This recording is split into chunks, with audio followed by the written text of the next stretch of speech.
This is Robbie Illuminati, the motherfucking op killer, and your eyes, ears, mind, body, and soul are checking out the 3 Count Podcast.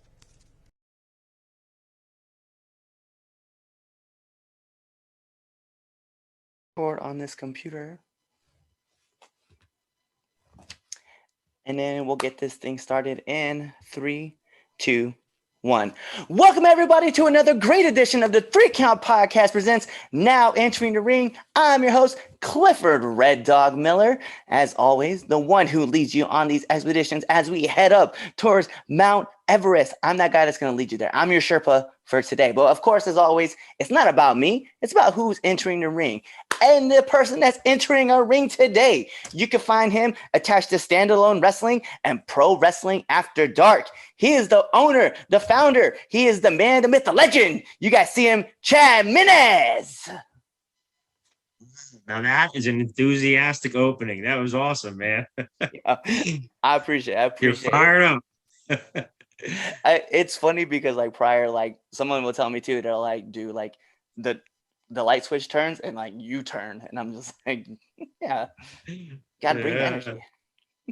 Yeah, that was exciting. Hey, I appreciate it. Thank you for coming on our show too. Yeah, thank you for having me, man. I've been looking forward to it. Yeah, me too. As our partner Sicken was one that kind of linked us together, and I was like, of course. I was like, we're gonna have all sorts of fun people brought on the show, and then you and I talk on the side now, and I was just like, this is definitely the route that we should be doing. Well, that's what's awesome about wrestling, man. How we make all these different connections, like we talked about before we even got on. It's from the gear maker to the wrestler that to the manager to the referees and other promoters and podcasters. The community is so cool about just building a network of all different people. Yeah, and it's like one thing that I genuinely love is getting to meet new people. And like one thing I love about this show too is that like I book anybody that comes on the show, like I genuinely want to meet and have a conversation with and like get to know their journey and like who they are. And so like I ask like pretty much like a wide range of questions to get to know who people are. And then I'm sorry for the viewers at home that you don't get to see what we talk about post show. So that's where like the real stories come out at night, and that's where I'm like, yep, this is all the great info that we need. That's gonna be a whole other show of edits. Right. I mean, we could not to steal your guys' name, but we could call this Now Entering After Dark. There we go. But I need to know, like right off the jump, who is Chad Minez? So 41 years old, wrestling promoter, convention operator, I own a cleaning business. So basically I'm really an entrepreneur at heart, from all different aspects. Father of 2. I have a 3-year-old and 11-year-old, both boys, both involved in my wrestling journey as well. Grew up in the wrestling world. The first match I actually saw, I walked into my dad's house, and it was Andre the Giant versus Hulk Hogan at WrestleMania. So if you want to talk about an epic start of wrestling, that was my beginning. And that's what I walked into at my dad's house. And I got to see the famous slam of Hulk Hogan body slamming Andre the Giant. And my eyes got so big. And from that time, I was hooked on pro wrestling. That's one hell of a way to like start your journey off and like get into it. Like just nothing better than seeing like Hulk pick up Andre and just like, I remember like the crowd. Yeah, at that point, I never saw any wrestling at all or anything like that. I wasn't exposed to it, and that was my moment right there. Oh, that's such a fun moment too. I know, like I've said it on the show before, like my introduction into wrestling, my aunt and I were sitting down watching, and I was like, this was 91, 92, and she was like, here, watch this with me. She's like, I think you might like this. And Macho Man like got tangled up in the ropes, and Jake the Snake was like, here's my Cobra. Oh yeah. First moment. Really? Like, that's amazing. Yeah. See, that's an epic one too. That was the moment for me, and I was like, I'm out. What is going on here with the snake? Yeah. And then like I found out the story like afterwards about like Jake like on the Joe Rogan podcast, and I was like, Oh man, this is more messed up than I thought it Oh was. yeah, that's crazy, right? Right. I was like, dang, man. I was like the inside stories, and you heard Macho Man like in the background talking about like, no, man, you let that thing bite you first before you let it bite me. Oh my God. I love it, man. I love the fact that my next question was gonna be like, how'd you get into the business? But obviously, it doesn't get any more epic than the slam itself. But what drove you Yeah. to want to become a promoter into the business? Yeah, so what happened is after the Rock and the Stone Cold era, I stopped watching wrestling altogether. I got tired of it, bored of the storylines, and I just didn't think after that it was the same anymore. It just wasn't fun to me anymore.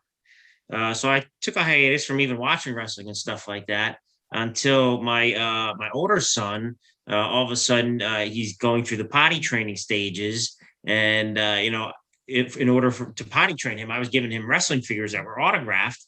And once I gave him the first one, he opened it up and he wanted to play with it, of course.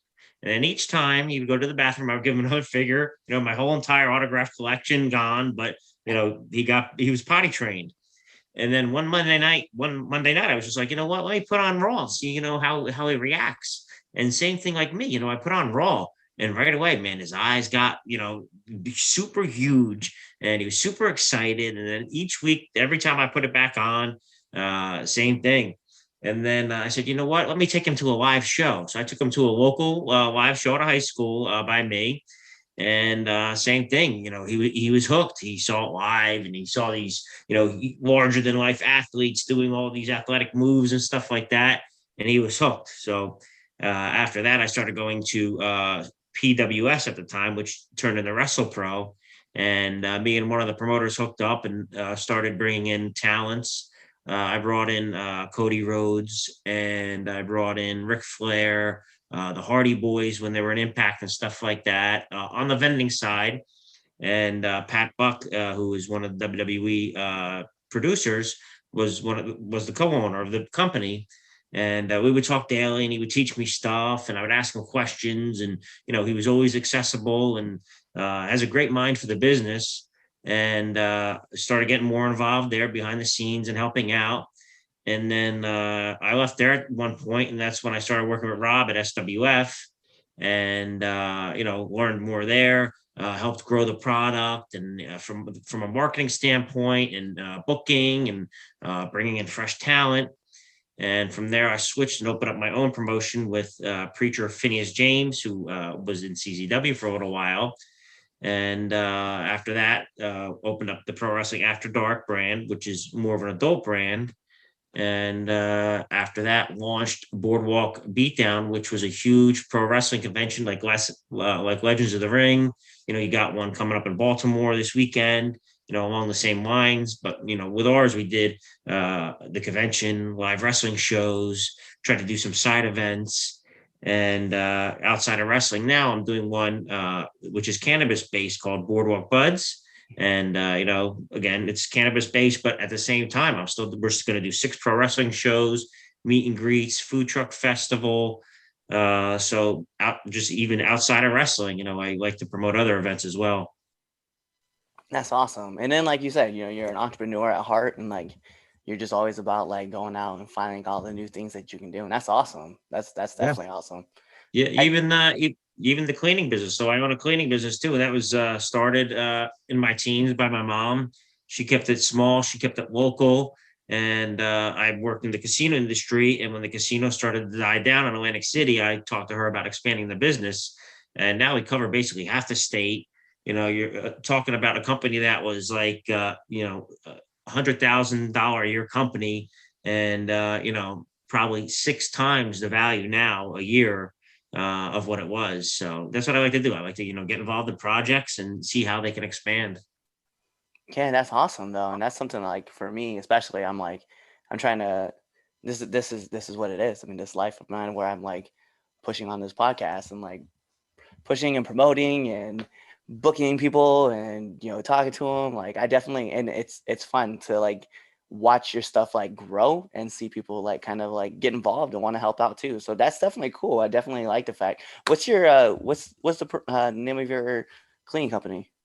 It's called Lacey Cleaning, and There you that's the town. that's the town that we were originally from. Awesome. And there you go. See, now we're gonna have people like try to hit you up. Yeah. um, Always so- about business, dude. hey, we got to be right. Yeah. That's the only way we know how to do things. Um, I'm curious though, like, what's been like one of the hardest parts about being a promoter?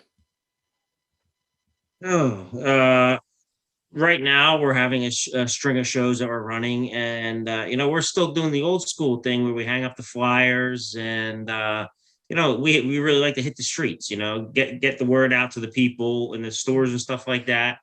And I think nowadays pro wrestlers and the team have become so complacent, that they just come in and they want to do the show and go home. That we lost that team effort type of thing. So for me, the biggest struggle is, doing things together, whether it's online promoting, hitting the streets, the ring crew. I think times have really changed as far as that. So that would probably be my biggest struggle as a promoter. Mm, yeah, that's tough.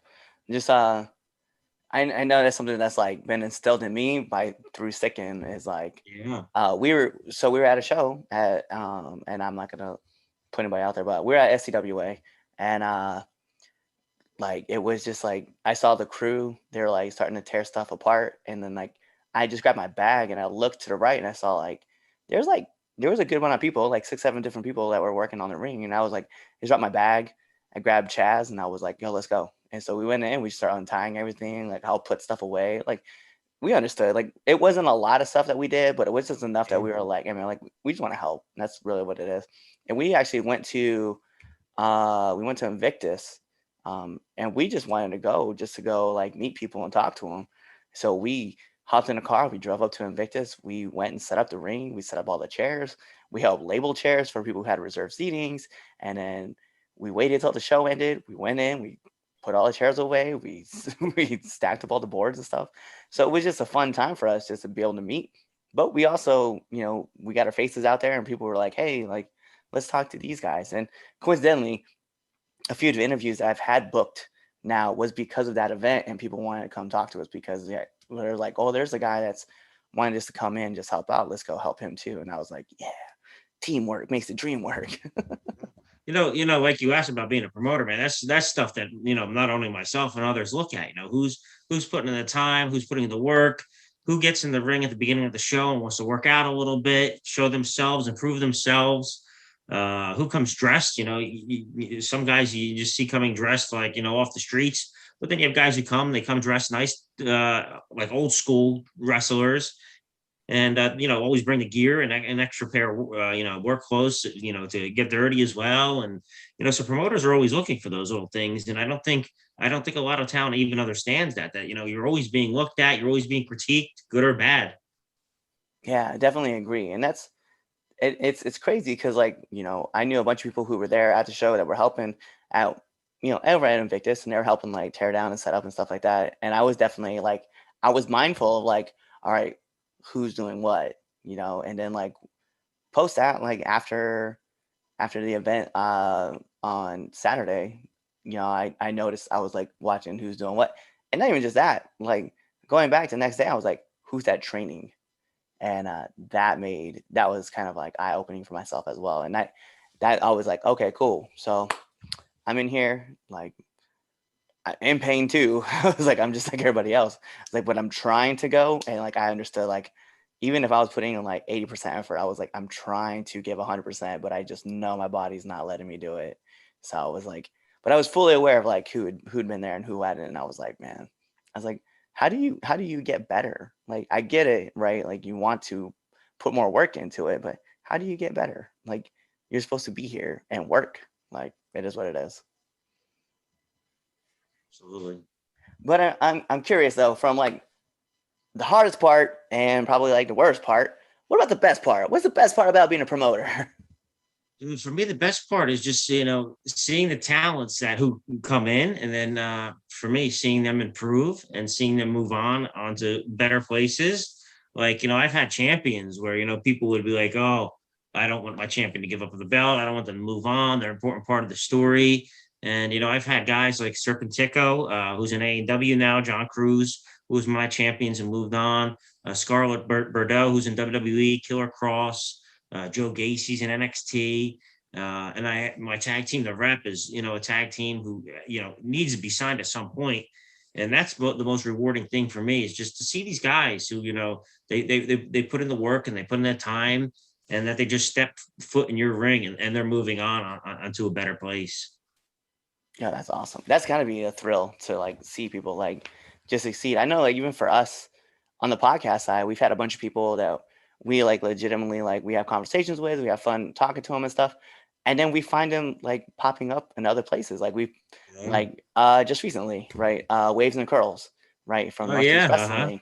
We've had them on the podcast. We've interviewed both Jalen and Trevon, and then we see them pop up on AEW, and we're like, oh my Amazing, god, that's right? Yeah. awesome. Yeah.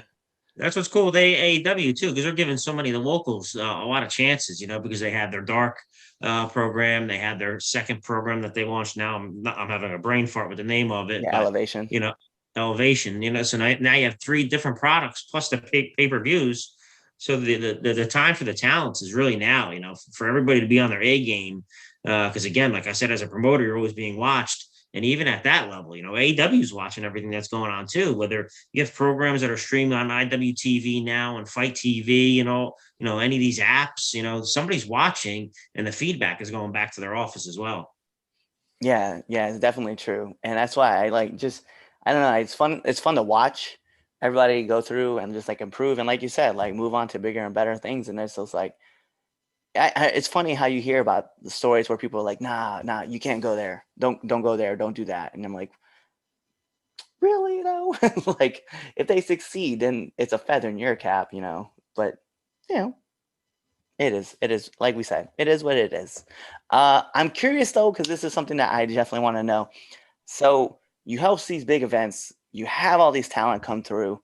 It's got to be exhausting, like mentally and physically, but more importantly, it's got to leave you hungry. And I need to know, what's your post-show match meal? Post-show match meal, super easy, just pizza. Very basic, just pizza, man. And usually grab and go too, because I bring the ring and my ring trailer and stuff like that. I always have my 3-year-old son with me too, so it's like, okay, show's over, let's grab something to eat and we're gonna go. Yeah, pizza's got to be the choice. Do you have like a flavor type, or is it just anything? Pepperoni, always pepperoni. Yeah, I Super understand easy. that. Yeah, this weekend we're actually all planning a meal outside of the wrestling, where all the wrestlers are going to go and the talent and stuff like that. We have a show that we're helping out with on Saturday, but that's very rare for me because again, I have my son, and I have a multitude of other businesses too, so I'm usually on the run. So it's actually going to be nice to go out this weekend and bullshit with the guys and stuff, and tell some road stories, and just goof off a little bit. Yeah, yeah, that's got to be nice to do. Is just sit back and relax, get your feet out, and just quote unquote, let your hair down. Yeah. No So, hair though, unfortunately. yeah. That's a Uh, soft spot, dude. You got to be careful. I know. It's my fault. It's my fault. I should have known better. Um, Yeah. I'm curious though, like, what kind of advice would you give to people who are trying to become promoters into the business? So my advice would be really think hard about it. Is it something you really want to do? The money is not always there that you think is there. It's a hard investment and it's a hard business. You see, as a fan or as a prospective promoter, you see the crowd, and all of a sudden you think, oh man, there's big money. But you have to take things into account, like the insurance and the venue costs and advertising costs, and the overall budget and what you can actually risk in order to build something. So my advice is, it's probably not the smartest thing to do, but if you have your ducks in a row, go for it. Because there is opportunities out there, and there's many markets where wrestling can be ran correctly and profitable. But again, I think it's a lot of research first before you jump into it. Yeah, definitely. I understand that. And it's funny because, like, in my hometown, where I'm originally from in Western Nebraska, like, there's nobody there, but everybody there loves pro wrestling. And I'm like, why do we not have a promotion yet? Like Yeah. it's hard, but it's also like it's just untapped potential right over in that area Yeah. too. I'll share a story of mine too. So again, you want to talk about saturation of the market. New Jersey, there's probably over 50 pro wrestling promotions. We're coming back from COVID, so everybody's gearing up again. And there's probably 4 or 5 major convention companies between Philadelphia and New York and North Jersey. And when I ran my big boardwalk beatdown convention, I brought in stars like the Bullet Club, Goldberg, Sting, and I'm like, oh my God, I'm going to make so much money. This is going to be unbelievable. And at the end of the weekend, I wound up losing $75,000. And that's everything that I've ever saved up for. And, I almost lost everything in my personal life. And it took time to rebuild and regrow and stuff like that. And again, I take the same advice that I just gave to other promoters is what I do now. I try to evaluate the markets. I look at the budget. I run the numbers a little better. And, you don't want to let wrestling do that to your life. So again, just thinking it out and planning it out, making sure the numbers work is always the priority. Yeah, definitely. Definitely. Like, it's good that it sucks that's a lesson that you learn, but it's a lesson you learn nonetheless. And, Definitely, and then definitely learning experience. so one thing I do need is I do need a one do and one don't as a promoter. Do always take care of the boys and girls. They're really, really good. Uh, don't not pay them. Don't lie to them. For me, it's always building reputation with your talent and being clear on communication with things. Definitely. That's massive. Yeah, I'm big on communication. Like if something can happen, just be honest. And yeah, it's gonna suck, but at first, then I have a lot more respect for people who are just like open and honest about everything they do. Yeah, even with friendship and personal relationships and stuff like that, I've always learned that so the conversations sometimes are tough, but it's better to have them than not have them and let things build up and go the wrong way. Yeah, I got a story for you. I'll share like after the air. I don't want to put it out there because Of course, yeah, there's that'll so be part of the extra fee that we do in the future, right. the behind the scenes. Yeah, it's like let's see, not really like Dark Side of the Ring, Dark Side of Now Yeah, Entering. there we go. But those are my heavy hitting questions for you. But we do have the second best segment on the entire 3 Count podcast coming up because people ask me what the first is, and that's the Red Dogs Power Rankings that you can find on the debate shows every Sunday. You guys know how to tune in, or you can check out our TikTok or our IG, and you guys can all see it on the following Monday of how I ranked certain matches that were happening. But this is time for the 3 Count podcast, 10 count questions. And here's how it works, Chad. I'm going to ask you a series of questions, rapid fast. So whatever first come to mind. Are you ready to play the game? I'm ready. I'm not very fast. I'm a little slow, so we'll see how fast I can go. Bet. We'll put on the imaginary timer. Bing. And here we go. SmackDown or Raw? Raw. Raw always has a superior talent, man. Always. I like the talent that's on Raw, but I like the stories that are being told on SmackDown. That's like, Yeah. See, I haven't watched in a long time, but always for me it was Raw. The sets were the best, and the pyros were the best, and the stories were the best. I don't know what's going on with the current product now, but maybe I'll have to check it out again. okay. Favorite color? Red. Always red cars, red shirts, red sneakers. Definitely a red guy. Yeah. Sonic or Mario? Oh, Mario. Played every single Mario, beat almost all of them. Always a Nintendo guy. Had some Segas as a backup, but Mario is the man. Even Right. even the Mario movie. You have to love the worst movie ever, the Mario Brothers. You have to love it. But you gotta believe. You have to believe in the fungus. I'm like, yo, I can't. John Leguizamo in that movie. Oh my God. I don't know who approved that thing, but I don't know. I felt so bad because you could tell like Dennis Hopper in that movie was just like, whatever, I'm here for a paycheck. yeah, dude, video game movies have had a horrible run. Yeah, I mean, to be fair, both Mortal Kombat movies, not Annihilation, but the first Mortal Kombat movie from '95, the most recent Mortal Kombat movie, and the Sonic the Hedgehog were like my Oh, three Sonic favorite. was great. Yeah, Sonic Yeah. was so good. I'm looking forward to the next one of that too. Oh, I can't wait. My favorite character is going to be in there, and I'm super excited. Tails, right? No, Tails Knuckles. is in the next one. Yeah, well, Knuckles and Tails are going to Oh, be in the Knuckles. second Yeah, one. So I'm awesome. excited. Um, Speaking of favorite movie. Favorite movie? A Nightmare on Elm Street. I'm a super horror movie. Actually, wearing a Halloween shirt today. Love horror movies. Just for that movie, it's just like how the stuff happened in real life, but it happened in your dreams. Just that world was just like insane to me. Yeah, I don't think there's anything better than watching Johnny Depp get sucked through a bed. Oh yeah. And as a teen, my favorite scene as a teen was where the nurse turned into Freddy. You remember that? When the Yes. nurse walks into the room, she's so beautiful and sexy and stuff like that, and all of a sudden Freddy's tongue comes out.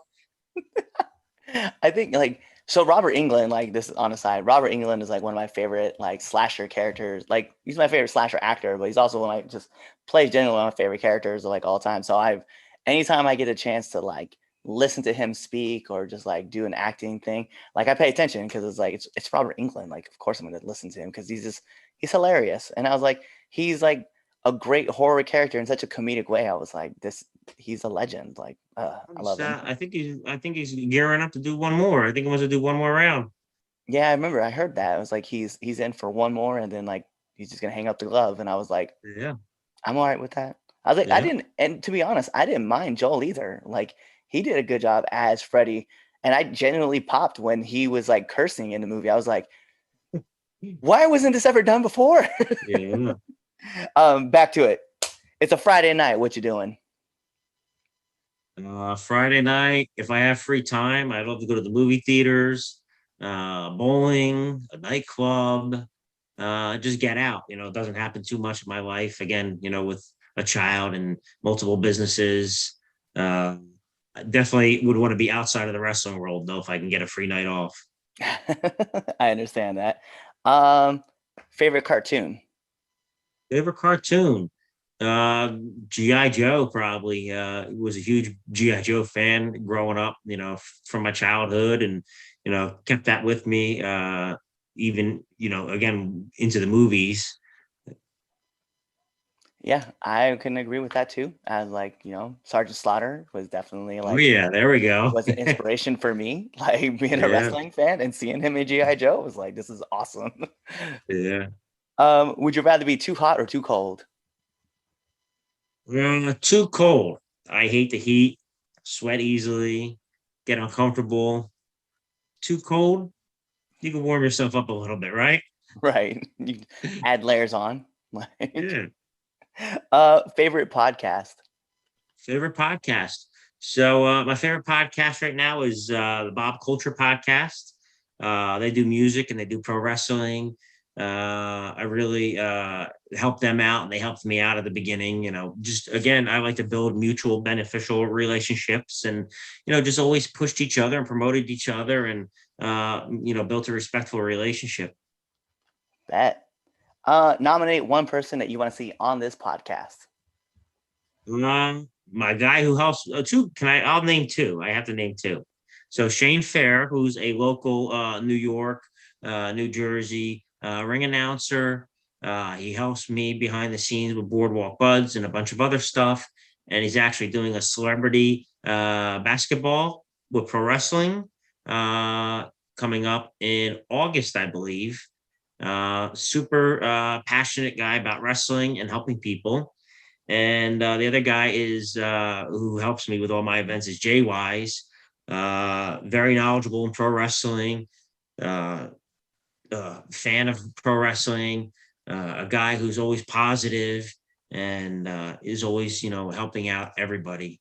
So Shane Fair and Jay Wise. Bet. You And I heard broke, him. I broke, Come for and I you. broke, I broke your rule. You said one. No, you can. To be real, I say name one, but you can name like three or four if you wanted to. I'll be like, yeah, we're just gonna take names and we're just gonna bring them on the show. Yeah. And last but not least, my favorite question to ask every single person that comes on this show: favorite curse word. Fuck you. Yes, Yeah. use that everywhere. That is my favorite, and I use it a lot. And unfortunately, my son has been saying it too. Yeah, I caught my daughter saying it one time, and I was like, "You Yeah. can't say that word." You can't say that. And I'll tell you, like, then they laugh. anything is funny, and you're like, "No, it's not funny." This is not good. Don't do it. Yeah, I'll tell this story too. So one time, we were getting ready to go to watch the Red Sox versus the Orioles, right? And my daughter's in the back seat, and she's just like, "Hey, Daddy, I learned what the F word was." I was like, "What word is that?" God. Mind you, like I genuinely know what's gonna happen next. But then she was like, "That word's fuck." And I was like, "Hey, you can't say that." I was like, "That's an." Oh my God. And so we're driving, right? And we go pick up my wife. And I was like, "Hey, babe." I was like, "Guess what Kira learned?" And she's like, "What?" She learned what the F word was. And she goes, "It's fuck." And back, my wife was like, "Yeah, you can't say that word at all." Oh my I God. was like, "Yo, I just told her an hour ago she's not allowed to say this." Just blurts a rack out again. I was like, She must have tell her mom, you know? You got to tell moms everything. facts. So that is it for like all my hard-hitting questions plus the 10 count questions. All I need from you though, sir, is can you let our viewers and our listeners know where they can find you? Yeah, I'm easy to find. Chad Minnis on all socials, Standalone Wrestling, Boardwalk Buds, and Pro Wrestling After Dark. All searchable. Our tickets are on Eventbrite. The same thing. Pro Wrestling After Dark, Standalone Wrestling, Boardwalk Buds on Eventbrite.com. Bet. And there you guys go. And if you guys didn't catch, he has his own cleaning service. So if you guys are in the New Jersey, New York area, y'all know where to go look and find him. And if you guys don't know, could you let them know one more time? Lacey Cleaning. There you go.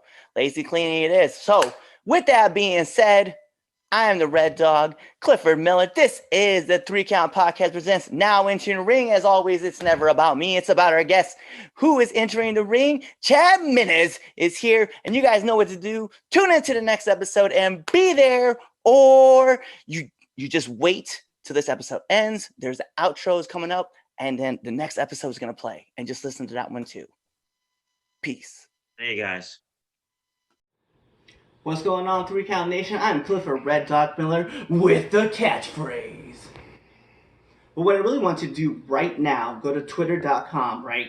Go over there, find us at the 3 Count _ pod, give us a follow, give us a like, give us a comment. We want to talk to you guys. Go to IG at the 3 Count pod. Give us a like, give us a follow, leave us a comment. We want to interact with you. Go to youtube.com, give us a subscribe, turn the bell on, turn the notifications, leave a comment. We want to talk to you. Go to anchor.fm / the 3 Count podcast, and in there you can leave us a message and we will talk to you. Basically, what I'm trying to tell you is that we want to talk to you. We want to have fun with you guys, and we love listening to what you guys have to say. Also, one thing I need you to do for me, the 3 Count podcast also has merchandise. Oh, at prowrestlingtees.com / the 3 Count pod. Please go buy our t-shirts. We love you guys, and we hope you love us too. So show us some support, please.